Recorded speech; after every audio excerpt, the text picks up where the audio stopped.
Warning signs ng heart attack, stroke at cancer. Ang mga palatandaan o warning signs ng inaatake sa puso ay ang pananakit ng gitnang bahagi ng dibdib na nagtatagal ng ilang minuto. Maaaring pasumpong-sampung ang sakit at may dahan-dahan o biglaan. Makararanas ng pagsikip ng dibdib na may kasamang pamamawis ng malamig. Ang mga palatandaan ng stroke ay ang pamamanhid ng mukha, braso at paa. Kadalasang ang isang bahagi ng katawan ang namamanhid. Nahihirapang lumakad, pagkahilo, pagkalito at nagkakadiperensya ang pagsasalita. Nanlalabo ang mga mata at nakararanas ng matinding pananakit ng ulo. Ang mga palatandaan ng cancer ay mga sugat na hindi gumagaling sa mga bahagi ng katawan, labi, dila, tainga, at ari.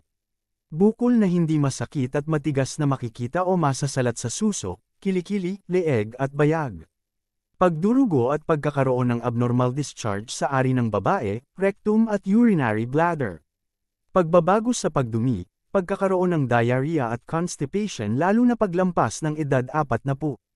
Palaging namamaos ang boses, palaging hindi matunawan, pagkahulog ng timbang, pagbabago ng kulay at laki ng wart, nunal at balat o birthmark.